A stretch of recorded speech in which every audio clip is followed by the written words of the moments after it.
Don't you care if we drown?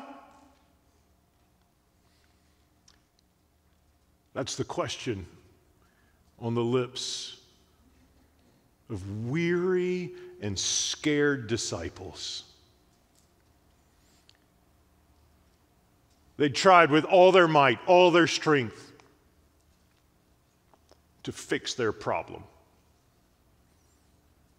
And now, at their wits' end, they turn to Jesus finally, straining to be heard above the roaring of the wind and the crashing of the waves as the boat is literally sinking, Mark tells us. Don't you care? And you can imagine what they're thinking, because so often there's more behind our words. We've seen him care for others.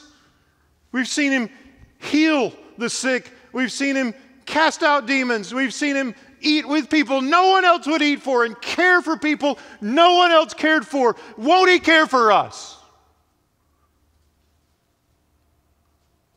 They feared for their lives. Don't you care?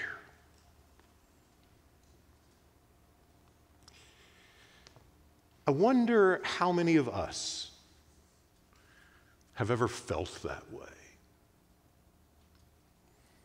How many of us have cried out to him, "Where are you right now, Jesus?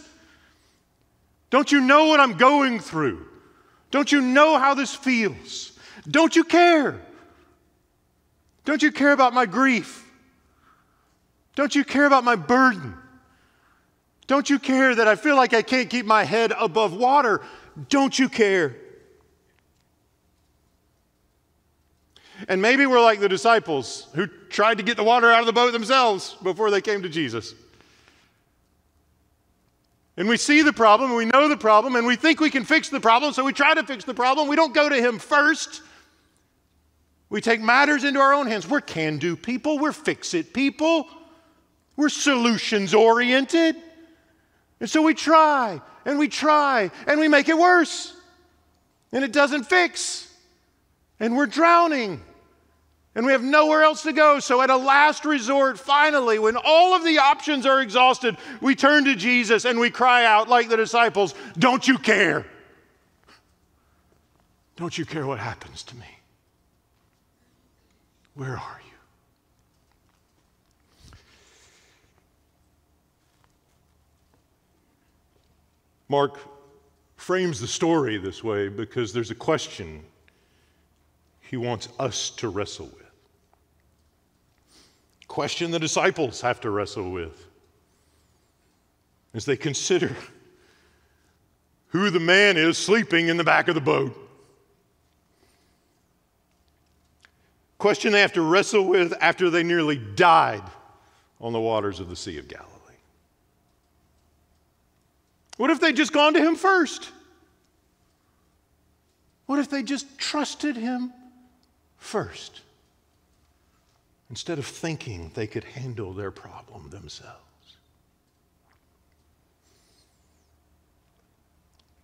Perhaps we could put the question Mark wants them to wrestle with and us to wrestle with this way. Is Jesus the one we trust first, or is he our last resort? Do we run to him first, or do we try to manage things and only seek his help when we have no other options? The setting is evening, the edge of the Sea of Galilee.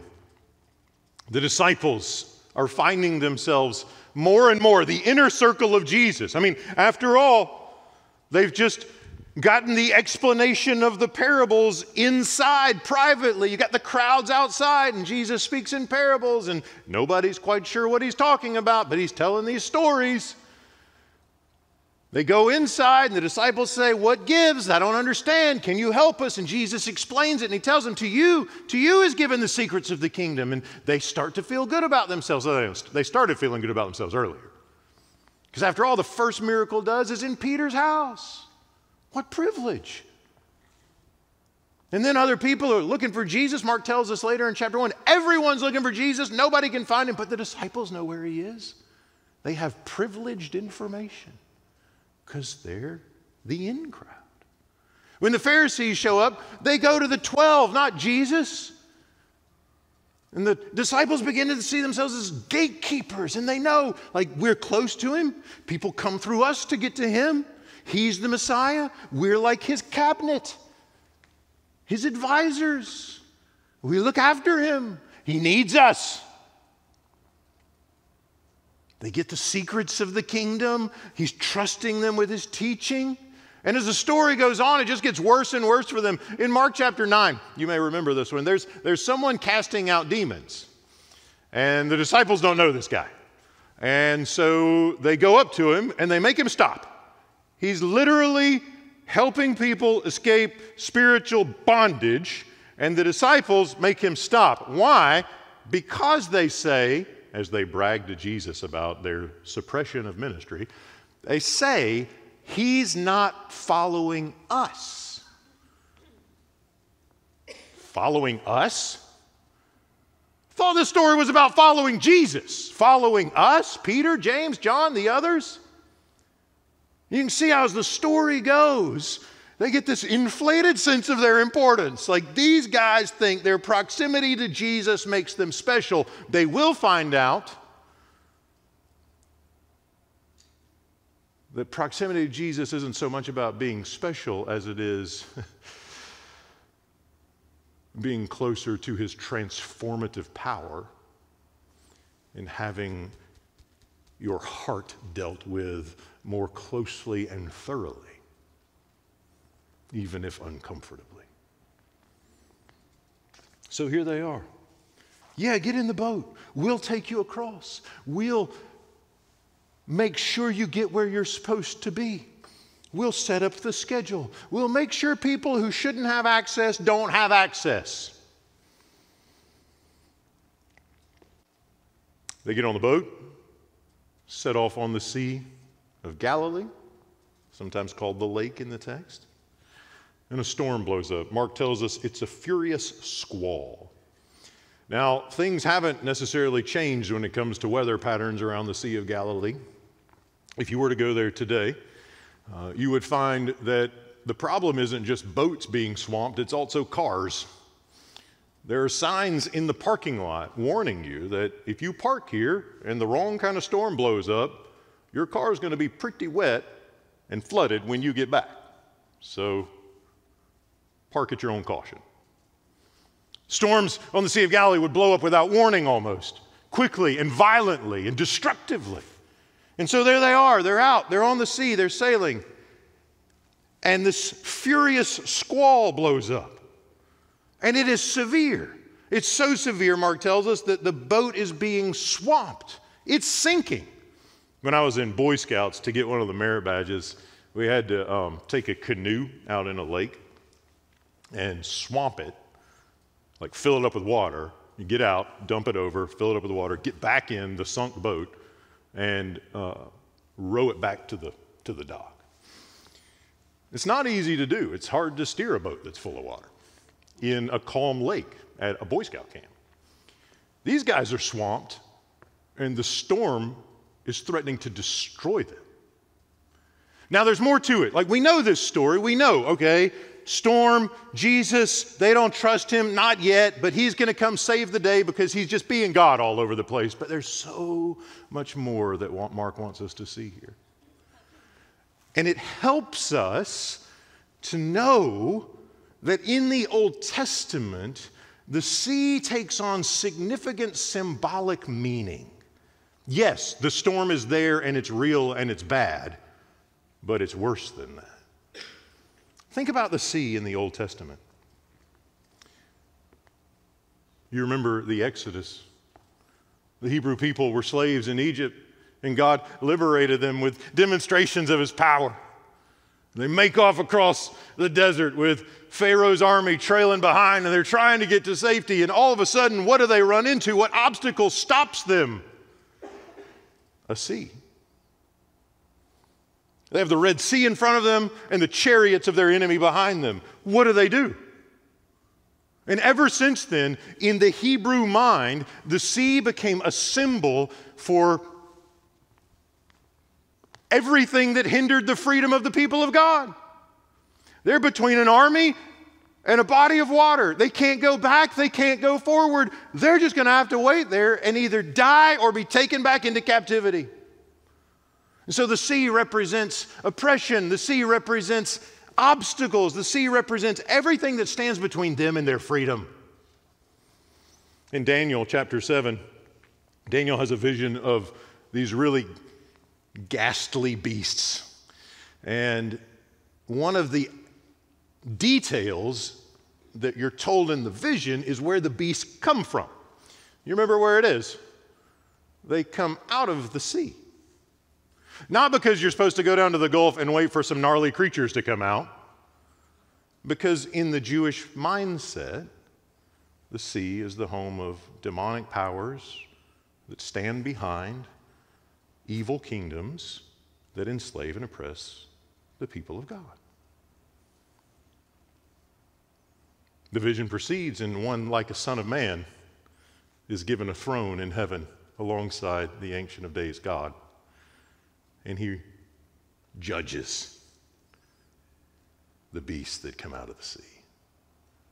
He vindicates his people. He brings them into the liberty that God has promised. So the disciples don't just have a storm on their hands. They don't just have a raging sea and the fear of death. All of that is compounded by the spiritual symbol that the forces of chaos and the power of hell is being unleashed against them in this moment. And their Messiah is asleep in the back of the boat. They might be thinking of Elijah. Remember his confrontation with the prophets of Baal?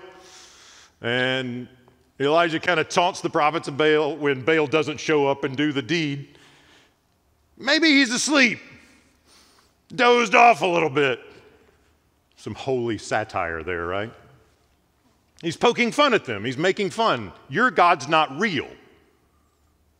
Must have dozed off. And maybe the disciples are thinking, we thought we could put our hopes in him, but he's gone to sleep. And they cry out, don't you care? They are losing it. And they're afraid of losing their lives. And they finally come to him as a last resort. And we know it's a last resort because Mark gives us this little detail. Do you remember the mention of the other boats that were with them? They're not alone out there. There's other sailors on the water. They're peers, they're colleagues, other families of fishermen. And you know how it is when you're around your peers and your colleagues. You don't want to look like you don't know what you're doing, do you? And so you can imagine, it's like, not only is the storm blown up, not only is he asleep in the back of the boat, but these other guys are in the other boat, and we've got to demonstrate that we know what we're doing. We got to be able to handle this. I mean, what would our colleagues think of us if we, experienced fishermen and people who live our lives in the boat on the water, go to a guy who's from a carpentry family? He only works with, maybe he builds boats, he doesn't sail them. We can't ask him for help. What will they think of us? We can't go to him. We'll lose the esteem of our peers. And so again, they take matters into their own hands. They trust themselves. They don't run to Jesus when the storm arises. They wait till it's nearly destroyed them. They try to fix their problem, and it nearly kills them.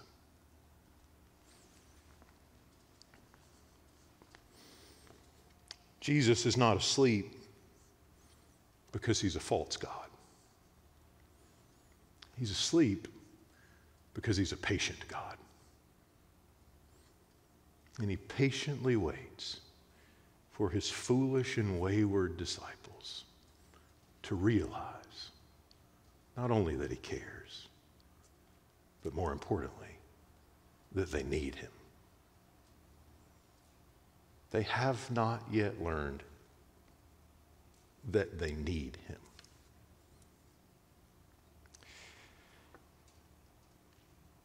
It's helpful again to know what the Old Testament says about the sea. More specifically, about what God does in relation to the sea. In Psalm 65:7, Yahweh, the one God, the God of the Hebrew people, silences the raging sea. The sea is adversarial to the people of God, and Yahweh shuts it down. He puts boundaries around it. He makes pathways through it. All of the symbols of chaos he resolves and deals with. In Psalm 89, the one God rules over the sea and all the powers that make their home there. I want to read a few verses from Psalm 107, verses 23 through 30. It's a psalm about some people who go out on a boat and things get kind of hairy. It wouldn't surprise me if Mark wants his readers to be thinking about Psalm 107. Here's what it says. Some went out on the sea in ships. They were merchants on the mighty waters. They saw the works of the Lord, his wonderful deeds in the deep. He spoke and stirred up a tempest that lifted high the waves. Note the sovereignty of God over the waters. They mounted up to the heavens. They crested the waters. They mounted up to the heavens and went down to the depths. In their peril, their courage melted away. They reeled and staggered like drunkards. They were at their wits' end.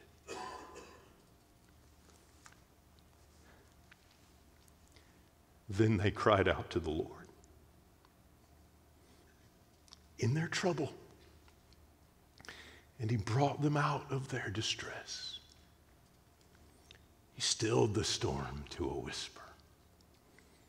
The waves of the sea were hushed, and they were glad when it grew calm, and he guided them to their desired haven.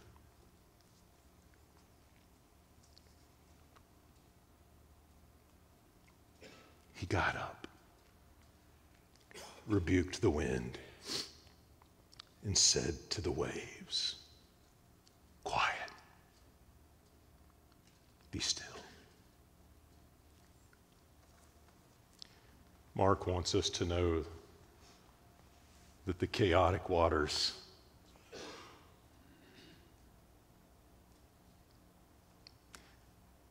symbolize the chaotic forces of evil that seek to wreck the people of God. And he wants us to recognize that the one God who made the waters,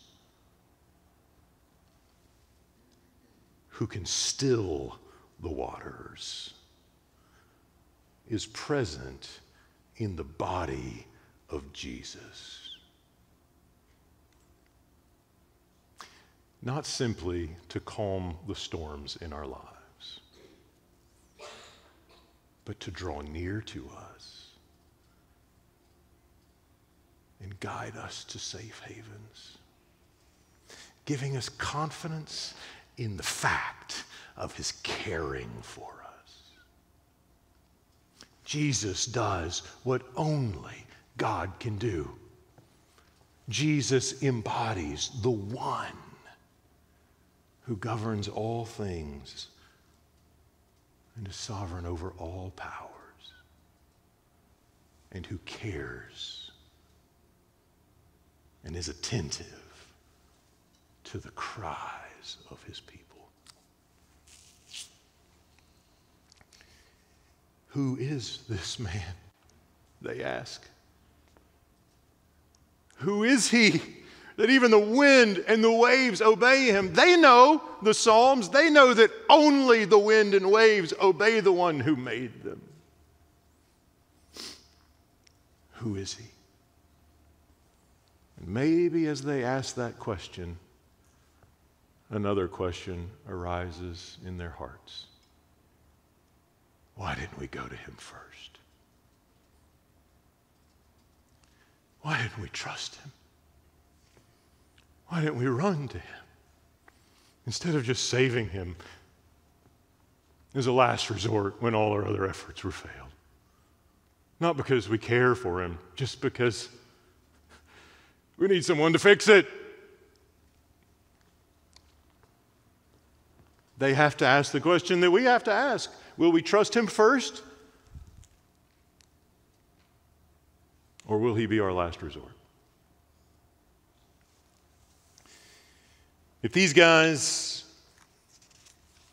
didn't realize that they were not in control on the water, the point was made to them again as soon as they set foot on dry land. They were immediately met by a man shouting at the top of his voice, we are told, coming out of a graveyard where he lived. A screaming person who lives in a graveyard is bad enough. This man is naked, with what's left of the chains that he broke attached to his limbs. His body carries the scars of the times he'd cut himself, and perhaps the blood from fresh wounds that he'd inflicted on his own body. So imagine the disciples. It's like, wow, we made it. We're, dry land. And I don't know what just happened, but Jesus is amazing, and we're foolish, and here we are. Thanks be to God. And all of a sudden, this shouting, shrieking, bloody, scarred, naked, formerly chained individual is coming at them out of a graveyard. Who are you, Jesus? What have you come to do with me? Can't catch a break.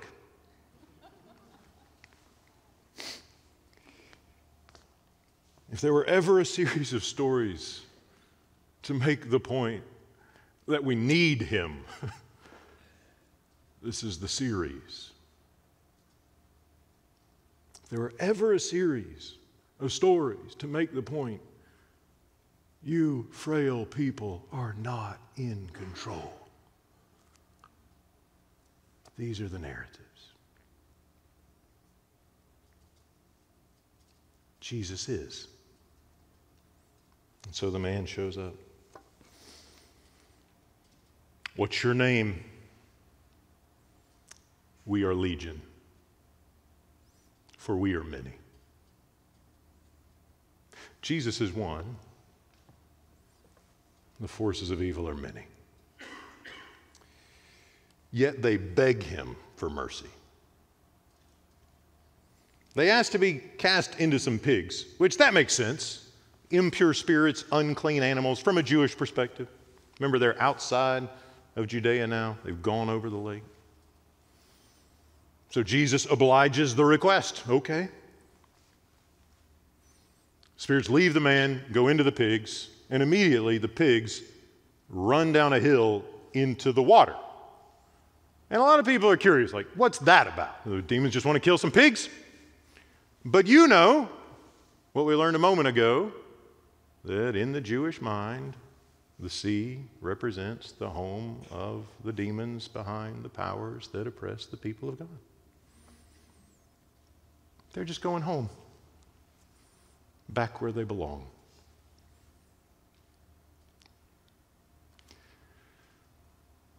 The striking thing to me about this text, the beautiful thing,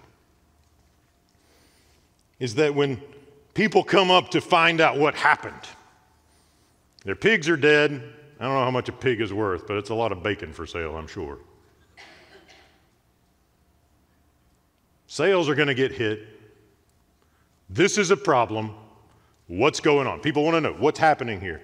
They come up and they see the guy who used to be naked and screaming and cutting himself and living in the tombs and breaking chains, clothed and seated in his right mind.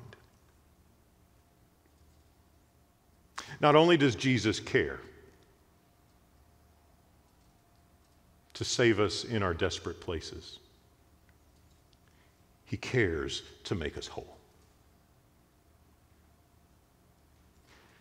He cares to offer flourishing.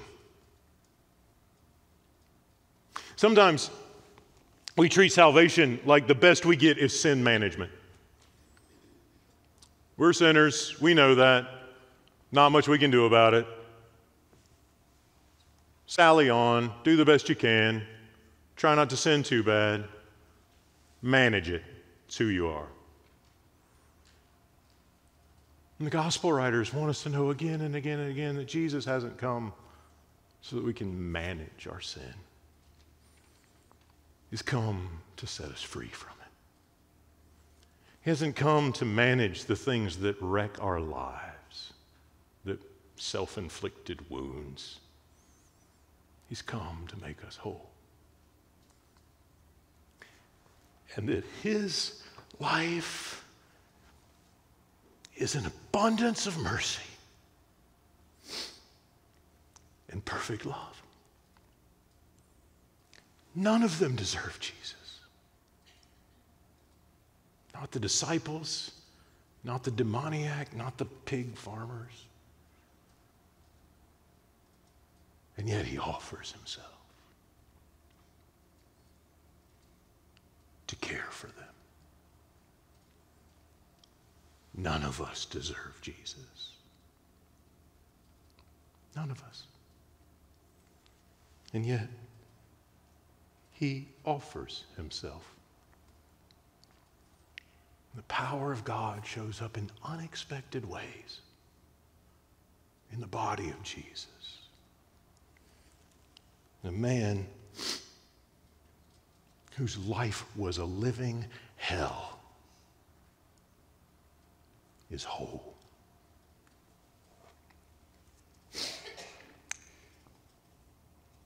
He wants to go with Jesus, no surprise there. But the Lord has other plans. Go home and tell your people how much the Lord has done for you and how he has had mercy on you. That's the vocation of the people of God, isn't it? What has he done for us? He has offered himself. He has yielded his body and shed his blood because he cares. Will he be our first choice or our last resort?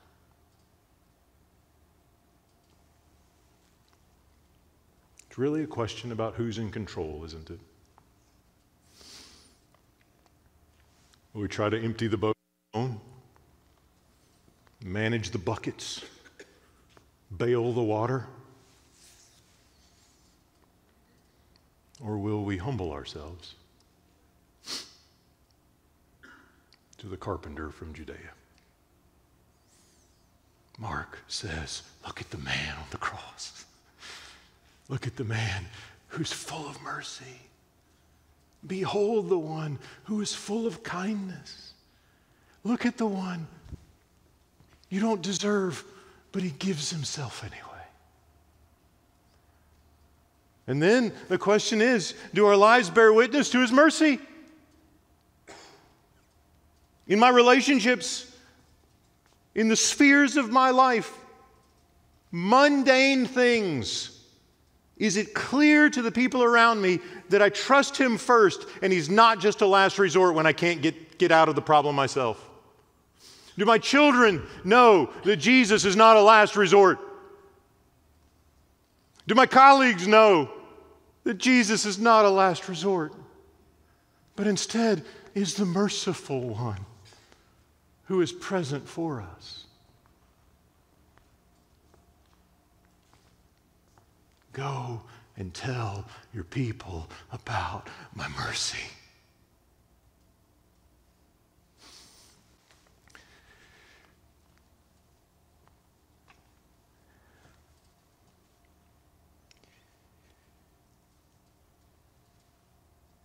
Brothers and sisters,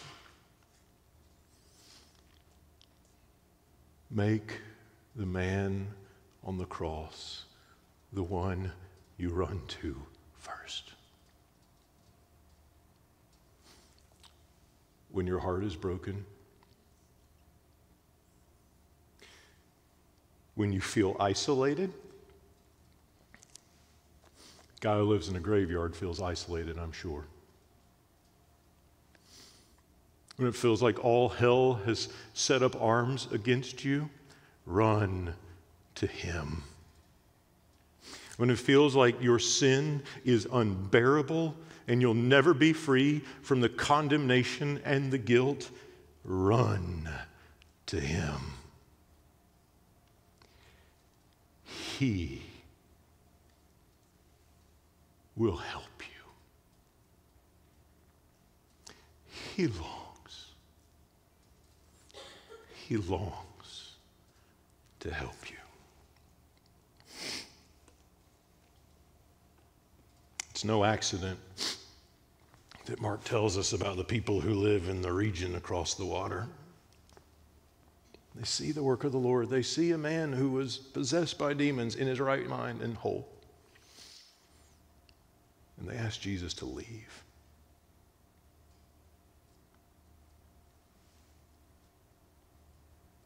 They see the work of God. And they ask Him to leave.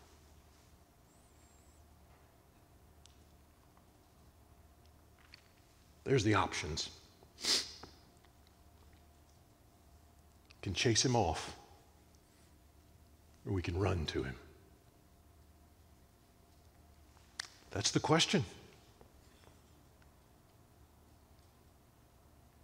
Is He a trinket that you pull out when you need a magic spell to fix a problem that there are no other solutions for? Or is He the merciful Lord, filled with kindness, overflowing with love and loyalty, who will make you whole? That's who He is. May God grant us grace to turn to Him first and look not to our own strength. Will you pray with me?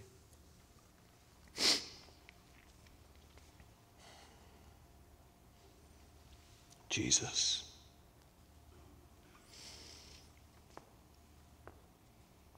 great is your mercy. Great is your love.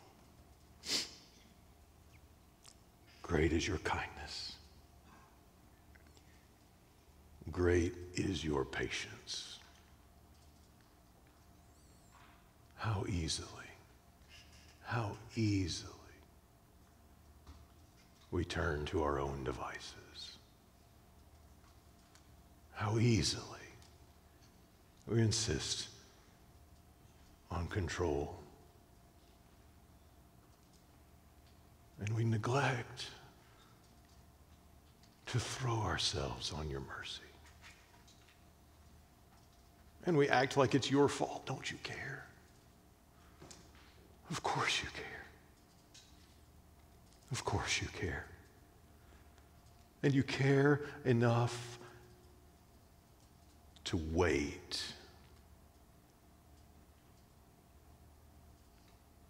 so that you can reveal to us our need.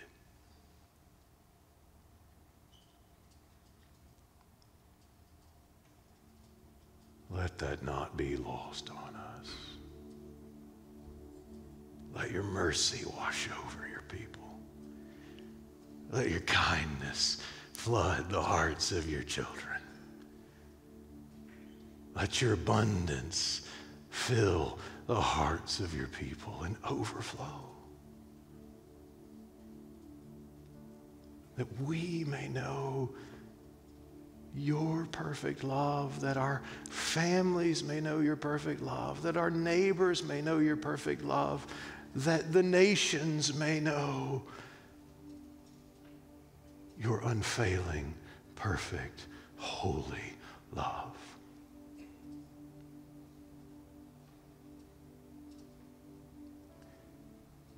Worthy is the name of Jesus. Worthy. Worthy is the name of Jesus.